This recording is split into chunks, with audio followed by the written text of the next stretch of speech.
Hey guys, it's Greg, and as you can see, I have my board set up to play another round of the Passage Through Mirkwood quest campaign from the core set of the Lord of the Rings card game. And I'm going to play another round of this, but before I do, I wanted to do a little bit of an unboxing and show you guys this amazing set, which is going to be really difficult for me to. Yeah, so you can see my phone over there. So obviously I can't really do it like that with the plastic on. So let's crack it open. Let's take a look inside. Let's see what this is all about. Now I do have this unpackaged already. I have not gone through it, but let's see what we have here. This is you get a sufficient or a substantial, I should say, number of cards when you buy these adventure packs. And this one again is the Shadow and Flame adventure pack, which was just, you couldn't buy it for the longest time. But then they did another printing of it, so I was finally able to get my hands on it. And let me show you who we have to start with. There we go. There's Lord Elrond. And now let me just go ahead and tell you what Lord Elrond is all about. 13 threat. High threat always means powerful character. Of course, you could also look at it as if you have decent stats but your threat level is low, then you have an even more powerful character, because you're not going to incur the wrath of Sauron quite so quickly. So 13 threat, 3 willpower, 2 attack, 3 defense, 4 hit points. So I'm just going to compare that to Aragorn here. Aragorn is pretty OP in and of itself, but just from stats alone, 12 threat, 2 willpower, 3 attack, and 2 defense, and 5 hit points. So Elrond is arguably better because he's got more questing ability, he's able to defend himself better. You don't have the same attack, which is, you need to make sure that you have both bases covered. You need to have the questing and the attack covered. But let's see what else. He is Noldor and he is noble. You may spend resources from Elrond's resource pool to pay for, let's see, I guess that's spirit, leadership, and tactics allies. So basically, when it comes to allies, he undoes the rule saying that you need to go from the same sphere of influence. So Elrond is ridiculous if you are going ally heavy, especially, which I really think is a very important thing in this game, with all that you have to deal with, from the enemies attacking and all the questing that you need to do. I think that allies really, you can't do it alone. You can't do it just with your 3 heroes. So I mean, maybe it's different in a multiplayer game, but I primarily do single player, and I just get the floor.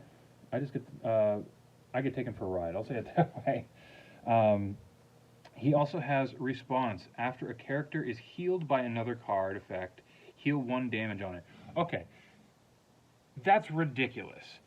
This would be an OP card in and of itself without that extra ability to spend from his pool and get allies in anywhere. He doubles healing effectively. Well, I mean, most healing powers or most healing abilities are going to heal 1 damage. He deals an additional damage, and that's response. After a character is healed by another card effect, heal 1 damage on it. Oh my goodness! That's incredible. That will keep your heroes and your allies, and especially because it says after a character is healed. So this, I mean, I haven't seen all the heroes, but Elrond may be the very best hero in the game. Okay, so moving along, let's talk about some more. So with it being an adventure card, there's going to be 3 of every hero card. So we're going to be looking at those individually, but obviously we're going to be not doing, oh, this one and the same one again and so forth. But okay, so here we have We Are Not Idle. It costs 0 to play. It is a leadership sphere. And it says, action, exhaust X dwarf heroes to add X resources to a hero's resource pool and draw one card. Which is an interesting one. Obviously it's one that you need to have some dwarves in.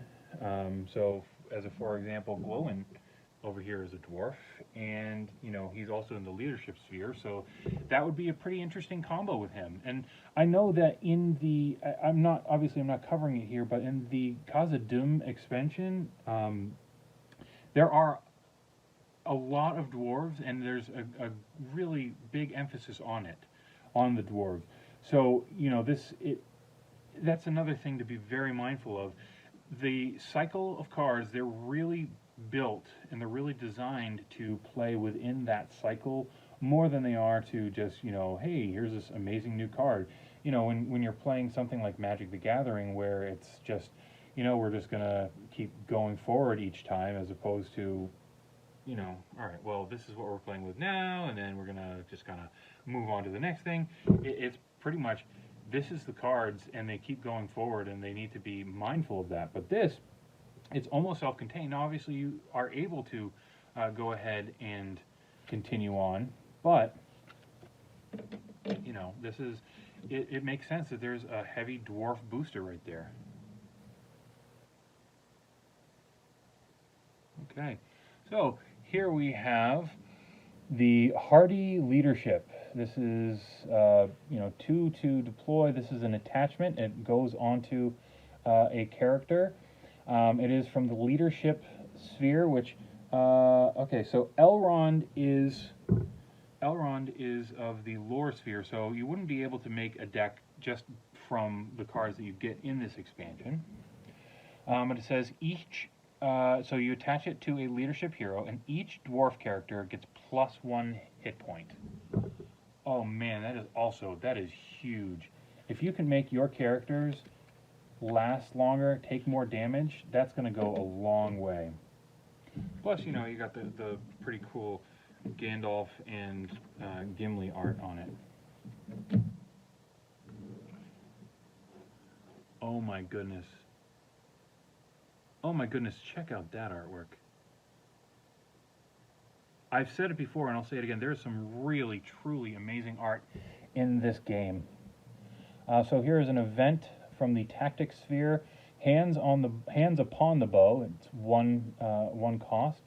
Action, exhaust a character you control with range to immediately declare it as an attacker and resolve its attack against an enemy in the staging area. It gets +1 during this attack. Wow. Okay, that is awesome. If you know that you have some big bad guy coming at you in the future, there are a number of sets in here where there is like a specific big boss that you have to defeat, and if you're able to damage them before they come out, that's a very powerful thing, because a lot of them are going to have something that comes into effect when they engage a character, when they engage a player. So having that ability is very, very powerful. Or there are other scenarios where it might be strategically important to do that. Like, let's say that you're playing in a multiplayer game and you have one player with higher threat and they're actually not doing so well, and you basically want to just try and keep them alive. If you can attack an enemy and even defeat it before it engages someone, that is a very powerful thing in and of itself, just for keeping the other players around. Which, again, it's important because this is a cooperative game. This is not really a game where you're out to have a single victor. Yes, obviously you can keep track of your score and things like that, but it's all about playing with your friends and trying to accomplish something together. Okay, so from the willpower, the spirit sphere, this is Elbereth, Glyphoniel. Again, that's definitely not something that you get if you just read. Excuse me, I'm sure you'll get it if you read it, but this is all just backstory lore. It's amazing that they have this kind of thing in this game, and I love it so much. All right, so it costs 4 to defeat. Secrecy 4. I am not sure what this is. I'm going to go ahead and in the editing phase, I'm going to give a little blurb on what secrecy is. That's something that I believe was introduced with the Cause of Doom expansion, and I believe it has to do with going in quietly, not getting detected, so that you're able to, achieve a goal, go and reclaim a lost treasure, etc.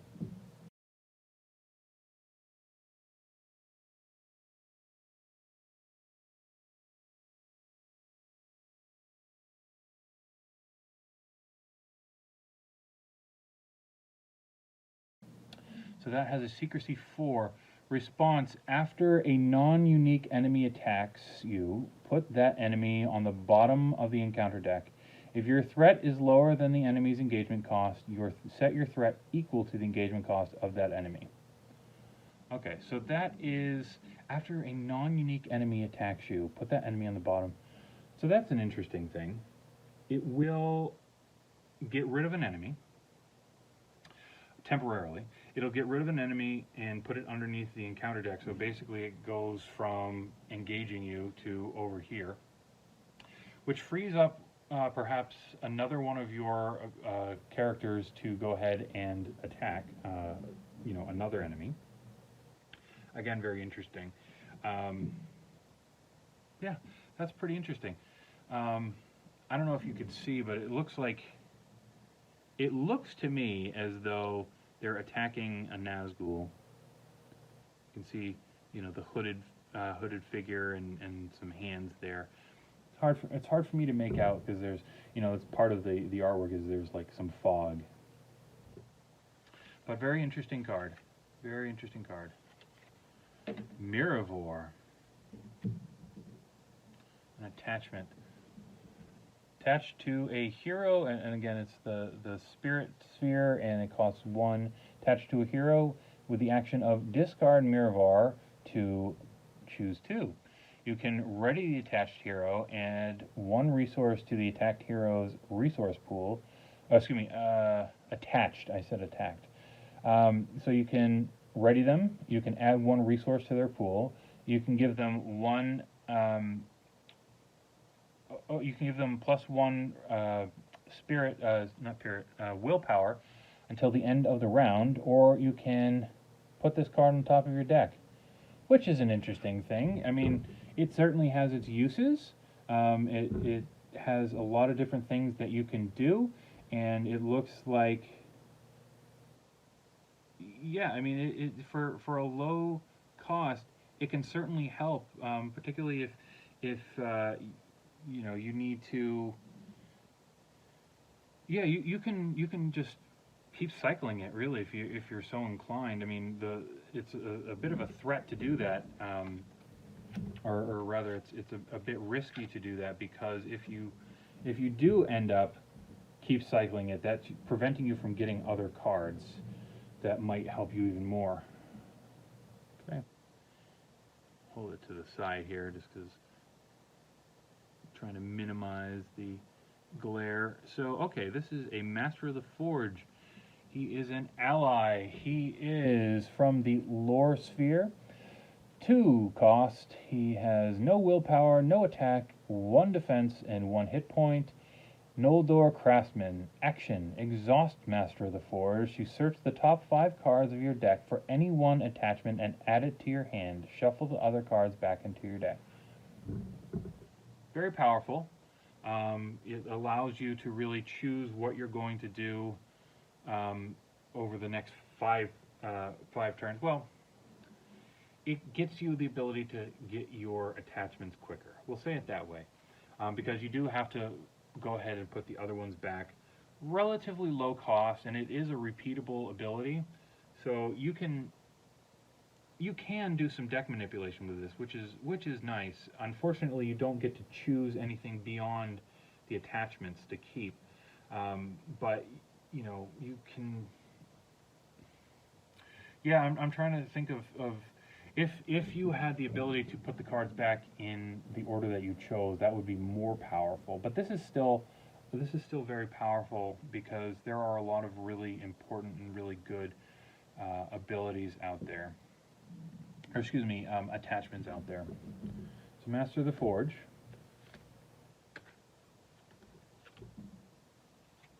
Okay.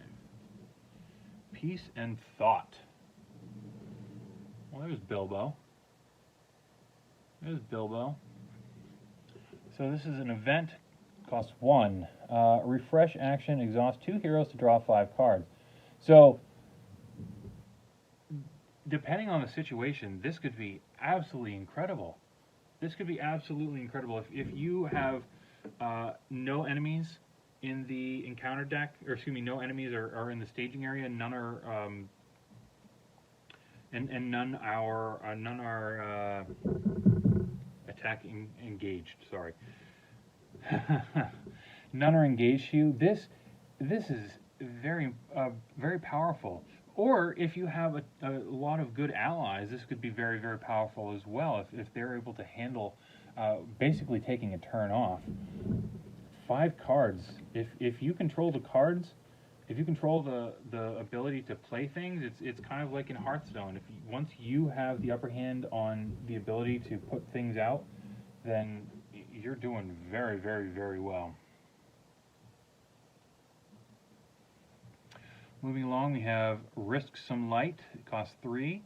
Secrecy 3. Again, I will figure out what secrecy is, and by this point in the video, I will have already let you know.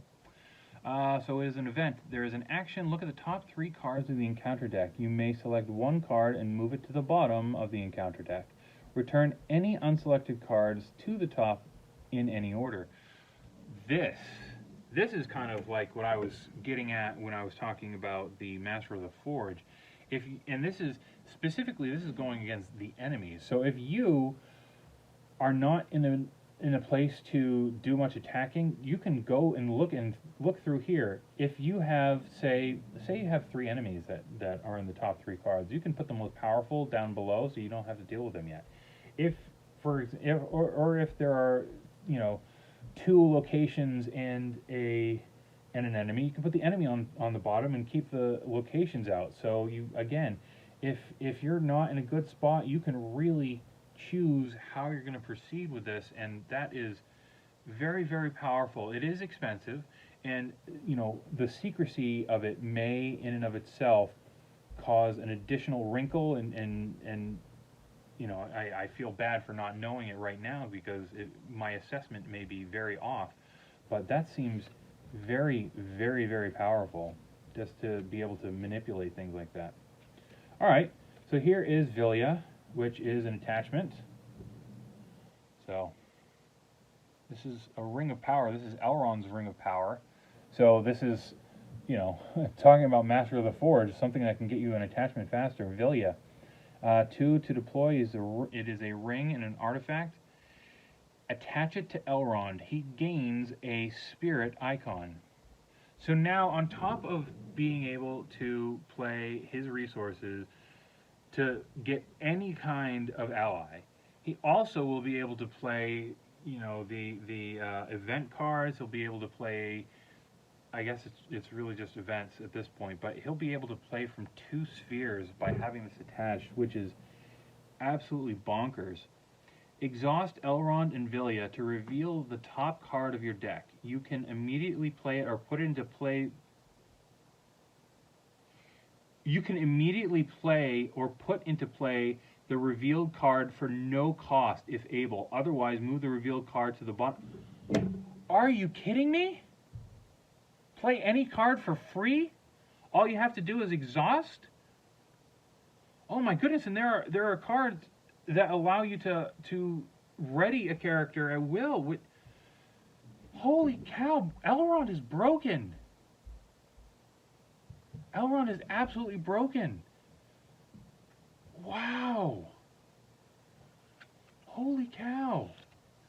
Of course, it's a unique card, so even if you have multiple in your hand, you can only play 1 at a time, but holy cow, that is incredible. No wonder they didn't want to keep printing this. Whew. All right, so we've gotten onto the encounter deck cards from this. I think I'm going to leave those largely a mystery for you guys so that you can get in, but I will... I'm going to go ahead and just read the setup and the description for you for the quest that comes in this. This is Shadow and Flame, you know, obviously from the Shadow and Flame expansion. So, let you get a good look at that. This is, I mean, I have to figure that the Balrog is going to be a part of this, you know, just based on the imagery on the front of the game. You know, I'm gonna bring that back out, take it out of the package, show you guys again, because I love the Balrog. Balrog is awesome. Easily one of my favorite villains. So crazy. So awesome. Yeah. Sword and whip flaming. Oh, very, very, well, very, very nerdy, but if you are into that sort of thing, it's very, very cool.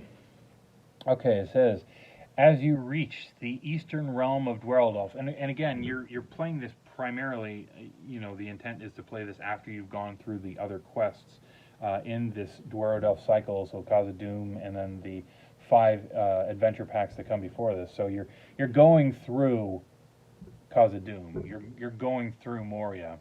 And again, it says, as you reach the eastern realm of Duero Delft, the craftsmanship of the dwarves is proudly displayed. But the sound of drums in the deep and, but the sound of drums sound in the deep, and it appears that these halls are infested with orcs. So this is going to be one of those that it seems like it's really focused on doing combat more than it is doing questing and going through locations and such. Setup is remove Dark Pit from the encounter deck and place it aside out of play. Add Durin's Bane to the staging area. Shuffle the... I'm out. You start with the Balrog in the staging area. Are you kidding me? How on earth are you supposed to do that?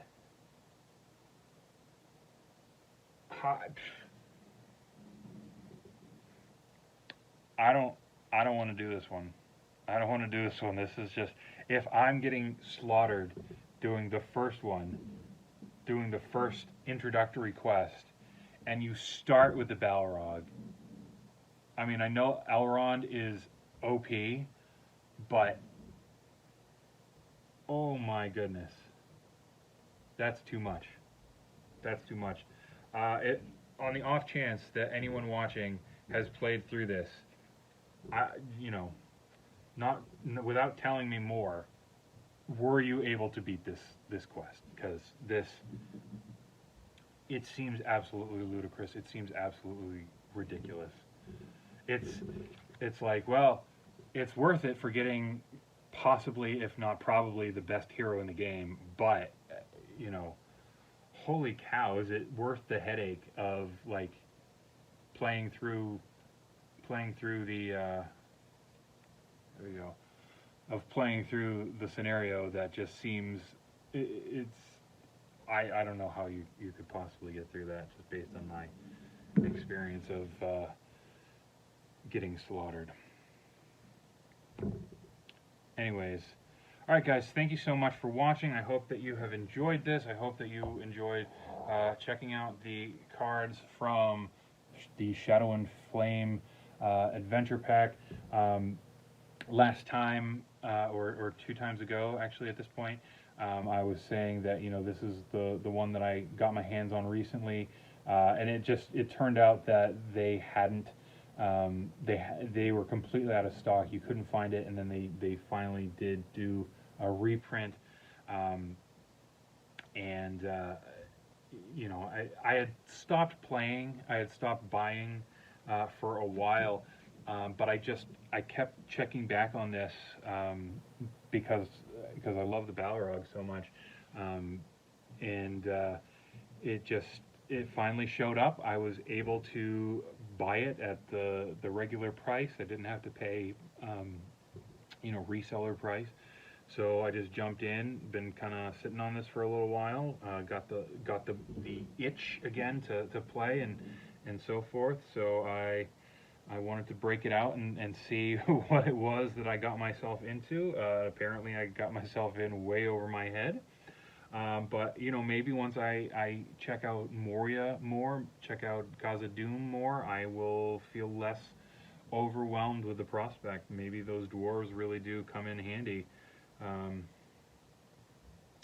So we'll see. We'll see. I didn't mention it, but I did link in the description of the kind of introductory look at the game, that video. I linked my favorite channel that does a lot of Lord of the Rings content. I think they've kind of backed away. The game is kind of winding down. So I think that they've moved on to other games, but Team Covenant is really great. I love their stuff. I'm going to go ahead and post that again in the description for this video. I also posted my favorite Lord of the Rings video. It's just, I got all excited when I actually read what Vilya did with Elrond, but there is someone had done, I believe it's a quest from the Khazad-dûm box itself, but he made a super deck with Elrond, Gandalf, and Galadriel as the heroes, and he did some pretty amazing stuff in that. So I'm going to link that in the description as well. And I hope you enjoyed this. Let me know if there's another game that you want me to check out and show you guys, or anything like that. Or if you want me to talk about something else, maybe an upcoming movie or TV show, let me know and I'll take a look. And I'll talk to you guys all soon.